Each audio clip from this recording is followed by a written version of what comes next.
1957 میں جب شہد کی پیداوار زیادہ کرنے کے لیے شہد کی مکھیوں پر ایکسپیریمنٹ کیا جا رہا تھا تو اس دوران ایک چھوٹی سی غلطی کی وجہ سے بہت بڑا نقصان اٹھانا پڑا تھا۔ یہ نوٹ کیا جا رہا تھا کہ شہد کی مکھیاں بہت زیادہ ایگریسو ہو چکی ہیں اور اگر ان کو ایکسپیریمنٹل کنٹینر سے باہر نکالا گیا تو یہ اپنے راستے میں آنے والی ہر ایک چیز کو تباہ کر ڈالیں گی۔ آپ دیکھ رہے ہیں ارسلان ایسا یوٹیوب چینل۔ ہمارے اس چینل کو سبسکرائب کیجئے تاکہ ہماری ہر آنے والی ویڈیو آپ لوگوں تک آسانی سے پہنچتی رہے۔ میں اس ویڈیو میں آپ لوگوں کو یہ بتاؤں گا کہ شہد کی مکھی انسان کو کاٹنے کے بعد خود ہی کیوں مر جاتی ہے۔ دراصل جب 1957 میں یورپین شہد کی مکھیوں کی شہد پروڈکشن بہت کم ہوا کرتی تھی تو ڈاکٹر واروک ان کا ڈی این اے چینج کرنا چاہ رہے تھے تاکہ یورپین ہنی بیز بھی زیادہ سے زیادہ شہد پیدا کر سکیں۔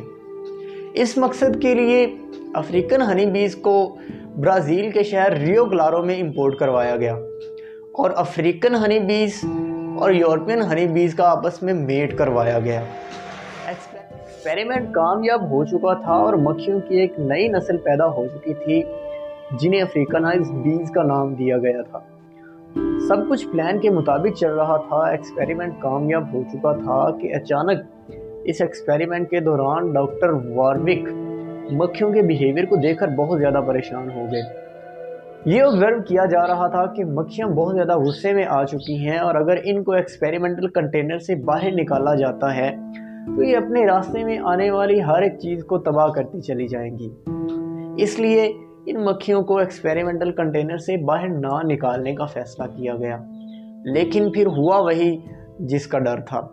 ایک لیب ورکر کی ایک چھوٹی سی غلطی کی وجہ سے بہت زیادہ مکھیاں باہر نکلنے میں کامیاب ہو گئیں اور انہوں نے کنٹینر سے باہر نکلتے ہی انسانوں پر حملہ شروع کر دیا۔ یہ مکھیاں اتنی زیادہ خطرناک تھیں کہ یہ اب تک 1000 انسانوں کی جان لے چکی ہیں۔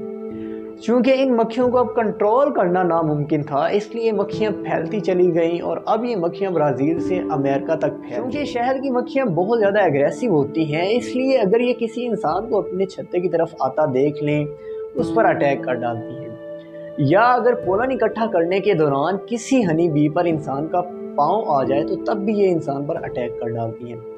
لیکن شاید انہیں یہ پتہ نہیں ہوتا کہ انسان پر اٹیک کرنے کے بعد یہ خود بخود ہی مر جائیں گی۔ اب سوال یہاں پر یہ ہے کہ شہد کی مکھیاں انسان پر اٹیک کرنے کے بعد آخر وہ خود بخود ہی کیوں مر جاتی ہیں؟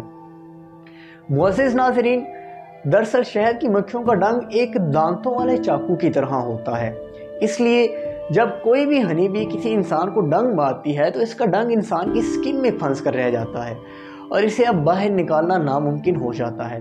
لیکن ہنی بی جب اس ڈنگ کو باہر نکالنے کے لیے بہت زیادہ زور لگاتی ہے تو اس کا ڈنگ انسان کی سکن سے باہر آنے کی بجائے اس کے جسم سے باہر آ جاتا ہے۔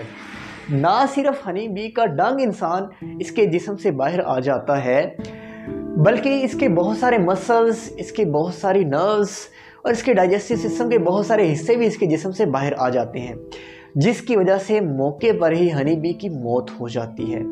معزز ناظرین، آپ نے یہ نوٹ کیا ہوگا کہ بعض اوقات اگر ایک ہنی بی انسان کو ڈنگ مار لے تو چھتے کی باقی ہنی بیز بھی انسان کو کاٹنے کے لیے دوڑی چلی جاتی ہیں۔ ایسا کیوں ہے؟ دراصل ہوتا کچھ یوں ہے، جب ایک ہنی بی انسان کو کاٹتی ہے تو اس کے جسم سے ایک کیمیکل نکلتا ہے جسے فیرومون کا نام دیا جاتا ہے۔ یہ فیرومون الارم سگنل کے طور پر کام کرتا ہے اور باقی مکھیوں تک پہنچتا ہے۔ جب باقی مکھیاں اسے سونگتی ہیں تو یہ بھی انسان پر اٹیک کرنے چلی جاتی ہیں۔ معزز ناظرین، امید ہے آپ لوگوں کی آج کی ویڈیو پسند آئی ہوگی۔ ہماری ویڈیو کو لائک کیجئے، شیئر کیجئے اور ہمارے چینل کو سبسکرائب کیجئے۔